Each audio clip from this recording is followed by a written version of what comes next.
Hello, America. Welcome back to Travel Secrets with TV's Dave Galvan. This is the podcast where we talk travel, tourism, vacations, and all those strange realities hiding underneath those perfect Instagram sunset photos where everybody somehow looks emotionally stable and lightly windblown. So today's topic is the hidden truth about honeymoon trips, because honeymoons are supposed to be magical, romantic beaches and luxury resorts and champagne and all that. That's the fantasy, but the hidden truth is honeymoons are exhausting. They're intense, they can be expensive, stressful, and sometimes accidentally chaotic. Because here's what nobody tells people. A honeymoon isn't just a vacation, it's actually a psychological transition. Two people just survived wedding planning, all the family drama, financial pressure, emotional overload, and seating chairs designed by Satan. Seriously. And now they're expected to immediately become relaxed and tropical gods drinking coconut cocktails in perfect harmony. That's how it works in the movies. But that's a lot to ask from exhausted human beings. So today, let's talk about why honeymoon trips are emotionally different than a normal vacation, the hidden pressure couples feel, and why some honeymoons go horribly wrong. Because honestly, honeymoons reveal a lot about relationships, and travel tends to magnify everything, good and bad. So the first hidden truth about honeymoons is this. People expect perfection, and that's dangerous because honeymoons are sold as the greatest trip of your life. And the second something gets labeled as once in a lifetime, pressure skyrockets, believe me. I've had 2 honeymoons. Trust me, I know how this works. So suddenly, every meal matters, every hotel room matters, every moment matters. People stop experiencing the honeymoon and start evaluating the honeymoon. That creates stress because real travel is messy. Flights get delayed, people get tired, people get sunburned. One person wants adventure while the other person wants a nap. I want the nap. This is all normal. But honeymoon culture convinces couples the trip should feel like a nonstop romance movie. And honestly, the expectation ruins a lot of vacations. The smartest honeymooners understand the trip doesn't need perfection. It just needs connection, and that's a big difference. So here's the part nobody talks about enough. Most people begin their honeymoon physically and emotionally destroyed. Weddings are exhausting. Even beautiful weddings are exhausting.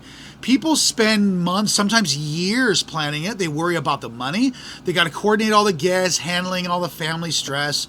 Endless decisions. And by the wedding day, a lot of couples are basically running on adrenaline and wedding cake frosting. And then the wedding ends. And suddenly they're on a 14-hour flight to another continent, trying to feel romantic while surviving airplane dehydration and emotional collapse. That's why so many honeymoon couples spend the first 2 days just mostly sleeping. And honestly, that's probably healthy. Some couples make the mistake of overloading honeymoons with activities immediately. And that's a bad idea. You don't need scuba diving and wine tours and volcano hiking and couples massages all within 48 hours.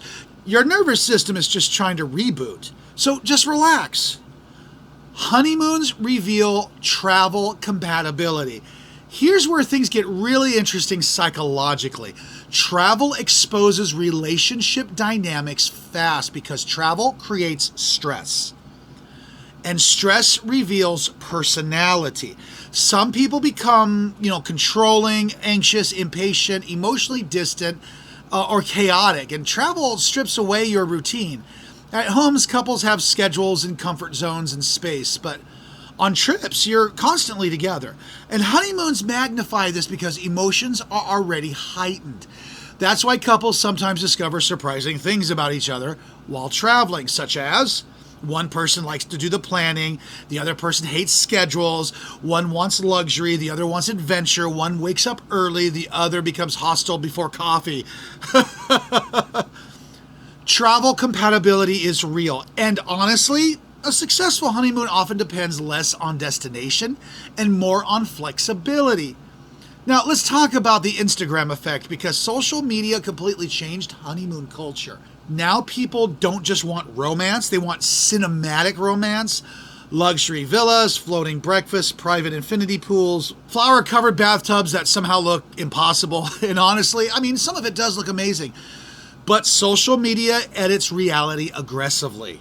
Nobody posts about the food poisoning, the airport delays, arguments about directions, your exhaustions, or sweating through custom lines.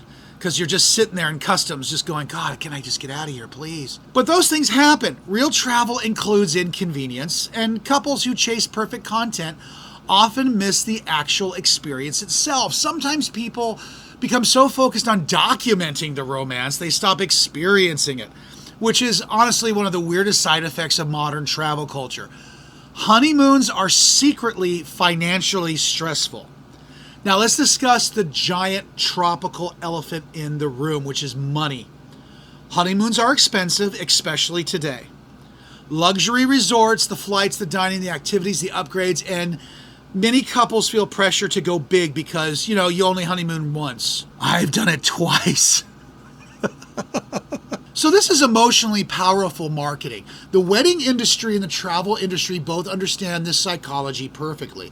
That's why honeymoon marketing is so emotionally intense, because everything becomes kind of unforgettable and exclusive, and they sell you a once-in-a-lifetime dream experience. Honestly, some couples overspend massively just trying to create a fantasy, then financial stress follows them home, which is not exactly romantic. My wife and I recently took a trip to Europe. We did Italy. We did a princess cruise. It wasn't necessarily our honeymoon, but it was our anniversary trip. 23rd wedding anniversary, I might add. I'm still paying off the $4,000 I spent on my credit card. And I'm going to probably for quite a while. It's just the way it is. And I was prepared to do so. None of this is exactly romantic. The smartest couples focus less on impressiveness and more on experience quality. Honestly, some of the happiest honeymoon memories come from really the simple moments: wandering cities, eating together, laughing during disasters, relaxing without pressure, not necessarily from $1,000 resort upgrades. My favorite memories of our trip to Europe was literally sitting down in a restaurant and eating the most amazing Italian food I've ever had in my life. Take out the word Italian out of that sentence. It was some of the most amazing food in my life. And my wife, she had completely agreed, 100%. She was all like, this food is amazing. And we still talk about the food. We still talk about sitting down in this one restaurant with the one waiter who could actually speak English and actually explain to us what was in the dishes. We still talk about that, because that was the experience that made us happiest the most. The two of us sitting down, having a nice meal. So now let's talk about honeymoon disasters, because they absolutely happen. The missed flights, the bad weather, the terrible hotels, arguments. Honestly, sometimes honeymoons fail because expectations were kind of unrealistic from the start. People assume now that the wedding's over, everything just becomes perfect. But marriage doesn't magically eliminate stress. Actually, just the opposite. Vacations don't magically eliminate emotional baggage. In fact, travel actually amplifies emotions, and that's why emotionally healthy couples usually handle honeymoon problems better. They adapt, they laugh things off, they stay flexible. Meanwhile, couples obsessed with perfection tend to spiral harder when problems happen. And on long trips, something always happens, and that's just the way life is. Now, here's the hidden truth smart travelers understand. The best honeymoons are slower. They're not busier. The best trips are going to leave room for spontaneity, maybe a nap, wandering around the city a bit, and of course, emotional breathing room. Trying to maximize your honeymoon will often destroy them. Couples exhaust themselves chasing activities instead of enjoying each other. Honestly, some of the best honeymoon destinations are places where people naturally kind of just slow down. Italy, Greece, French Polynesia, those small coastal towns, luxury resorts with minimal schedules, because romance thrives in calm environments, not in hyper-scheduled tourism marathons. Now, here's the beautiful part.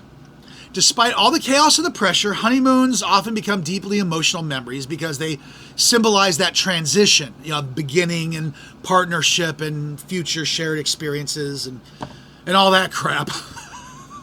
Psychologically, humans attach powerful emotions to firsts. first trip together as a married couple becomes emotionally significant. Even imperfect moments become meaningful later. That's why couples often laugh about honeymoon disasters years later. The disaster becomes part of the story. And honestly, that's what makes travel memorable. Perfect vacations are forgotten. Human vacations are not. In the end, the hidden truth about honeymoon trips is they're not about perfection, they're about connection. Slow down, recover from all the chaos. You need to share your experiences, beginning that new chapter together. The best honeymoons usually aren't the ones that look the most impressive online. They're the ones where couples actually enjoy being together. Years later, people rarely remember every hotel detail, but they're going to remember how the trip felt, how they laughed, and how they experienced the world together. And that's probably what honeymoons are supposed to be all along. Not performance, not perfection, just shared memories, preferably with fewer airport delays. We'll see you next week.